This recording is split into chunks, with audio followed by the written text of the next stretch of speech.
Being back on Euphoria feels amazing. I mean, I've literally, since the day we wrapped, I was ready to start season 2. I just feel very lucky to be back. It is a Christmas gift to 2020. You've been wrestling with these things out in the world. Well, we're gonna give you some tools to work it out. And we're gonna wrap it all in a bow, but it's gonna be messy when you unravel it.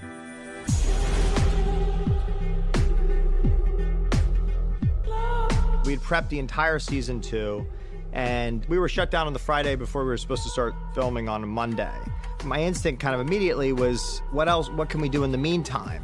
What's a way to do kind of more contained pieces that allow us to continue the emotional evolution of these characters? Jeannie, come work.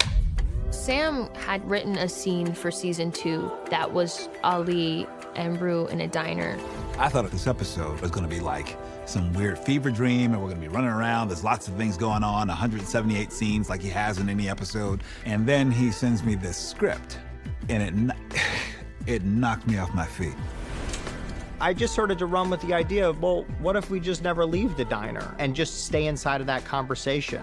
Normally, we have a show that moves relatively fast, that has a number of locations and scenes. The challenges of making these episodes is it doesn't allow us to get comfortable in a form. It forced me to upend the entire structure of the series and look at these characters from an entirely different perspective in service of the emotional reality of where Rue is in her life.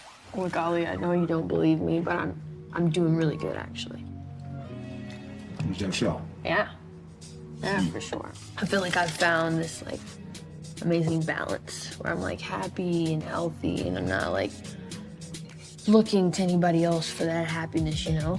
Rue is in a very vulnerable place. She's trying her best to convince herself that she has something figured out. Rue does not have it figured out. Rue does not know what she's doing. The point is your sobriety. Yeah, and, like, finding an emotional balance, you know? You just said you found an amazing balance. And I think the only person who can cut through the noise and truly understand her is Ali. What's special about Rue and Ali's relationship is she can't bullshit Ali. And not only could she not bullshit Ali, but Ali doesn't judge her. You're playing pool with Minnesota Fats. He's like, I'm not scared of you. He said, you can tell me anything. Just throw the truth at me, and I can handle it. I can hold that for you. She's able to slowly kind of open up and take these layers off, because really, what is the point of that when someone can see right through to who you are? Throughout the episode, you know, she comes to understand Ali quite a bit more. You have daughters, right? Mm-hmm. You see them often? I've never declined an invitation. What I found super fascinating about Ali's backstory was the fact that he had 2 daughters and a wife. And I thought, wow, well, that's kind of cool, because he's dealing with a young girl. I think he's almost, in a way, he feels like he could be almost like a surrogate father, whether he knows it or not in this moment. Oh, hey, I didn't know you were gonna pick up. No, I'm not trying to guilt trip you. He lets out that he wasn't as strong as Rue may think he is. That also that he's got some darkness to him as well. I love the fact that we get more context for this man that we met in season 1, that we just thought was like this OG chill dude. We're like, oh, but he had to earn that. He had to get there. He's trying to make up for things that he's lost, and he's trying to correct mistakes that he's made in his past and try to do a little good on this earth, as he says. Ali, what am I supposed to do about Jules? I see Rue and Jules as like real soulmates. Like, I love their relationship. But what I was interested in kind of getting into is, what if their relationship to one another is not the best thing for her right now? The night of the carnival, she came over and we, like, kissed a bunch. Okay, but when did it become a relationship? She told you that night. It became a relationship that night. Yeah. So it wasn't just kissing. You 2 talked about being together. What? That's so weird.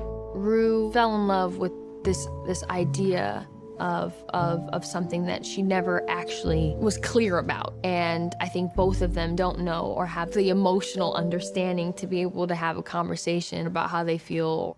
With that comes a lot of miscommunication. Jules feels the pressure of Rue's sobriety resting on her.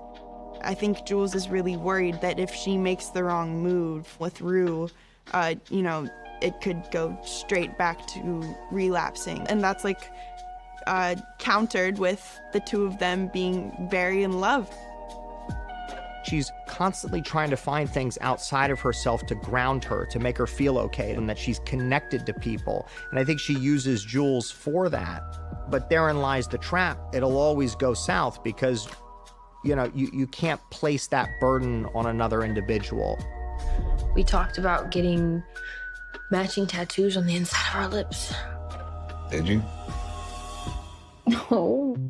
And at the same time, we're starting to see a little bit of Rue's unreliability as a narrator. This episode is starting to kind of sow the seeds that Rue's perspective is very much Rue's perspective, and she's not always accurate in her retelling of things. And she is limited in her ability to understand the other emotional worlds of other characters. And it leaves open the other side of this story, which is Jules's side.